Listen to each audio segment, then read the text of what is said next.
Protein हमारे शरीर के लिए सबसे जरूरी पोषक तत्वों में से एक है।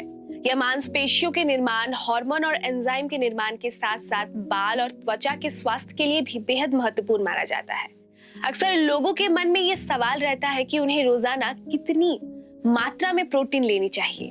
विशेषज्ञों के अनुसार ये मात्रा व्यक्ति के शरीर के वजन, उम्र और शारीरिक गतिविधियों पर निर्भर करता है। पोषण विशेषज्ञ और कई शोधों के अनुसार एक सामान्य व्यवसायी व्यक्ति को प्रतिदिन अपने शरीर के प्रति किलोग्राम वजन के हिसाब से लगभग 0.8 से लेकर 1 ग्राम प्रोटीन की आवश्यकता होती है। उदाहरण के तौर पर यदि किसी व्यक्ति का वजन 60 किलोग्राम है तो उसे रोजाना लगभग 48 से लेकर 60 ग्राम प्रोटीन का सेवन करना चाहिए।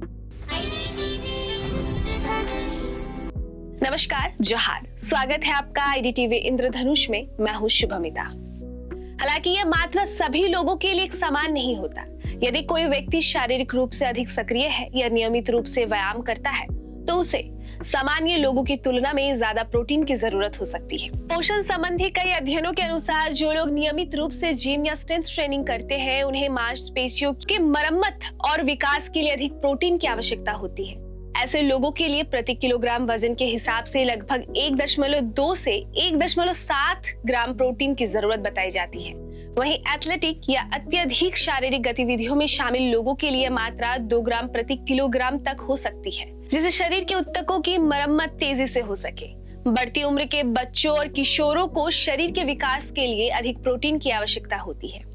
इसके अलावा 50 वर्ष से अधिक उम्र के लोगों में मांसपेशियों की कमी होने लगती है, इसलिए उन्हें भी पर्याप्त मात्रा में प्रोटीन लेने की सलाह दी जाती है। गर्भवती या स्तनपान कराने वाली महिलाओं को सामान्य लोगों की तुलना में प्रतिदिन लगभग 20 से 25 ग्राम अतिरिक्त प्रोटीन की आवश्यकता हो सकती है। विशेषज्ञों के अनुसार प्रोटीन की कमी होने पर बाल झड़ना, नाखून कमजोर होना, थकान और बार बार बीमार पड़ने जैसी समस्याएं हो सकती है। वहीं जरूरत से ज्यादा प्रोटीन खासकर सप्लीमेंट्स के रूप में लेने से किडनी पर अतिरिक्त दबाव पड़ सकता है और शरीर में डिहाइड्रेशन की समस्या भी हो सकती है। स्वास्थ्य विशेषज्ञों का कहना है कि प्रोटीन के लिए प्राकृतिक खाद्य पदार्थ का सेवन करना सबसे सुरक्षित तरीका है। दालें, पनीर, अंडे, दूध, सोयाबीन और नट्स जैसे खाद्य पदार्थ प्रोटीन के अच्छे स्रोत माने जाते हैं।